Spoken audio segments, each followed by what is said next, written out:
Hey, how are you all? Welcome back to DX News, the best crypto and internet source for whatever it is we provide. We just try to cheer you up a little bit and take away the suffering from this purgatory of life that we call crypto. So to start off, Disney's buying Polygon. Well, not really, but they are buying everything else you know and love. Now, they don't really need Polygon. They already own the world, including most of their souls. The company that bought Star Wars and destroyed it and makes more remakes and remakes shitty jokes is at it again. On July 13, Disney announced that Polygon would be part of their Disney Accelerator program. The main purpose of the program is to accelerate world domination in cooperation with Pinky and the Brain and Dexter. We strongly believe that their goal is to terraform planet Earth to make it look like Mickey Mouse head. Just kidding. Are we kidding? What they say is that the Accelerator program is all about accelerating the implementation of new technologies like virtual reality, Web3, and NFTs, also artificial intelligence. 3 of the 6 companies that they announced are Web3 companies. So this should be taken as a good thing because it is crypto adoption by mainstream corporations, which will help crypto world in general. After the announcement, Polygon has led the way in the recovery and made a huge comeback of about 20% pump that day. Now, curious though, what kind of NFT projects are they gonna do? Are they gonna make a board mouse yacht club? Moving on to the Celsius bankruptcy. This one is actually kind of ironic because the company that is not a bank is declaring bankruptcy. You might remember that we talked about a little bit of how Mr. Alex hates banks, and we're not talking about Alex Jones and other crazy Alex. This guy, the founder of Celsius. Like, remember, he hates banks. He made t-shirts to say how much he hates banks. He is not a bank, even though he operates a lot like a bank.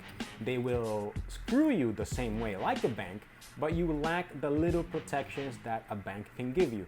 So they are not like a bank in the sense that is good for the customers, but they are like a bank in the sense that they can fuck you like one.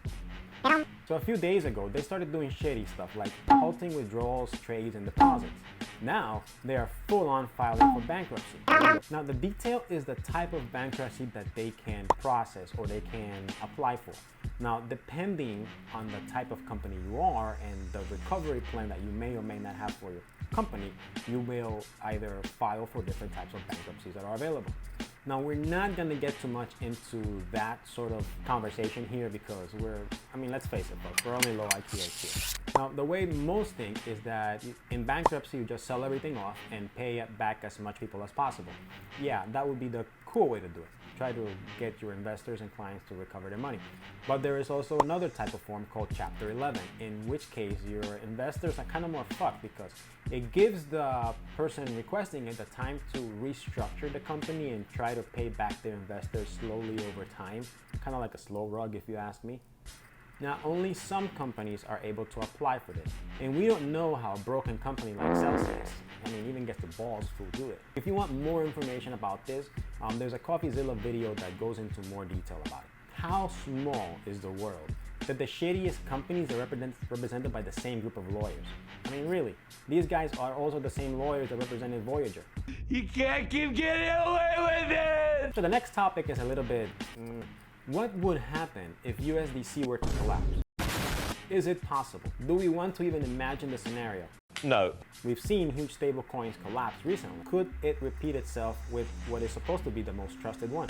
If this is the case, I hate to say it, but it would be a bye-bye DX News meme. Can you imagine a world where stable coins aren't stable, where Call of Duty games aren't fun, and where DX News is not informative?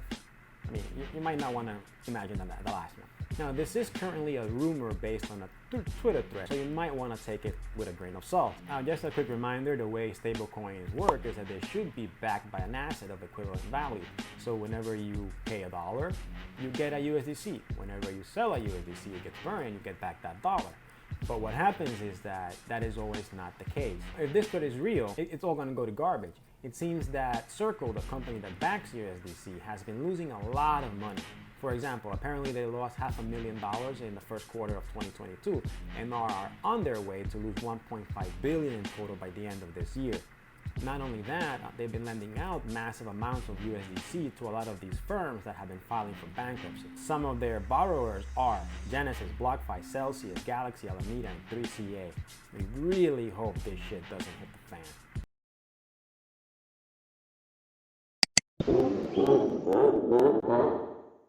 Moving on to the scam section, NFTs flopping. Now, is it a scam when you pay hundreds of thousands, sometimes millions of dollars for something that is nonsensical? No. No, wait. You can decide that. It's just part of the world we live in. But in the related news, the material girl Madonna, who hasn't released a hit in decades or years, decided to make a comeback. She decided to go water eater, mouth breather, and watcher of the Star Wars sequel trilogy and teamed up with Beeple to create a series of NFTs. Beeple, you might remember him from selling an NFT last year valued at $69 million for the first 5,000 days. The three Madonnas sold for $135, $346, and $146,000 respectively. Not bad. Another example of an NFT flop is Sonny Stavi. You might remember him from a few episodes ago, the man who purchased Jack Dorsey's first tweet for none other than $1.9 million. No.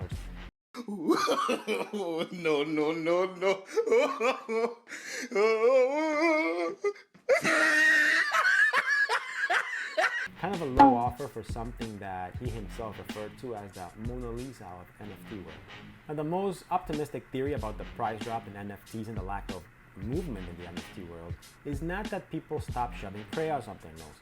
It's considered by the most hopeful, optimistic ones that it's due because of the drop in price that Ethereum has had along with other native blockchain currencies that hold NFTs. Now here's a question for you. How are you holding up with your NFTs? How's your portfolio? Did you manage to get out before the drop, or are you still holding on through the bear market? Are you DCAing? If you haven't, you might keep an eye out for DX.app version 4.0. The next scam we're going to talk about involves Uniswap, but it wasn't them doing the scamming. They were actually the target of it, along with their users. We kind of consider phishing scams like the equivalents of the dude who comes in a dark van and offers kids candy. But instead of offering candy, and instead of being kids, it's grown-ups who are getting pictures of nudes. Drop tokens. And when they tried to enable them for transactions, they got wrecked. At first, they thought it was an Uniswap issue, but upon further investigation, they realized they had gotten scammed, and good. The total damages were $8.1 million total. Heroes don't always wear capes, folks. Sometimes they're rich, unless you're Batman. In that case, you can do both. So a GigaChat dude tried to revive the F-Zero franchise that hasn't seen the light of day in 20 years. All he had to do, invest $40,000 in Nintendo stock. Nintendo is almost like a stripper in that case. So our hero this time paid $40,000 so that he could sit at the board meeting. So Nintendo promises that with that amount of investment, you can participate in their annual shareholder conference along with the big boys. However, they heard him out and simply said, and I quote, "It is really difficult to develop new titles and remakes, including sequels, for every Nintendo game that people request. But we are very grateful and appreciate the expectations our fans have of our video games." Wow, we're not gonna get another F-Zero game, but a legend was born. So speaking of Batman, one of them, or several of them, actually got arrested in Cairo, Egypt, of all places.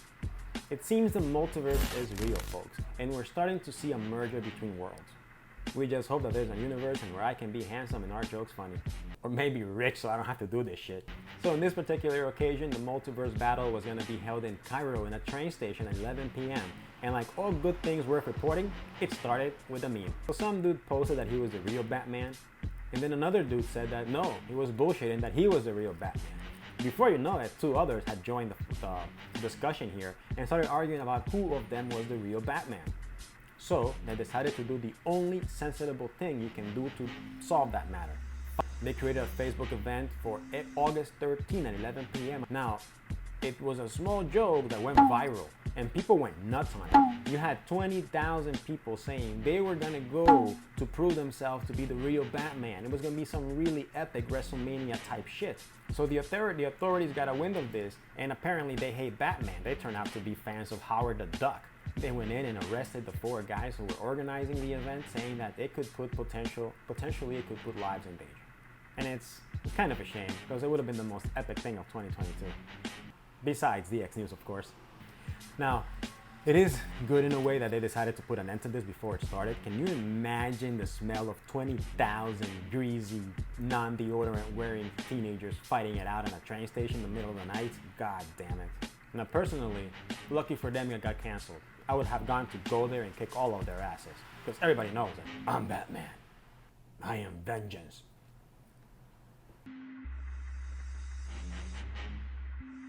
La la la la. And to end this episode, guys, the Blockchain Futurist Conference is one day closer. August 9th. Remember that. Mark your calendars. We're going to have appearances by special members of DxSale and, of course, reveal of the top secret game, which is not so secret anymore. The name is... Are you ready for it? Follow our Twitter to learn more. Got him! My name is Louis. Please remember to do your own research, hit like and subscribe, and hit the notification button so you don't miss an episode. Thank you. Have a great weekend.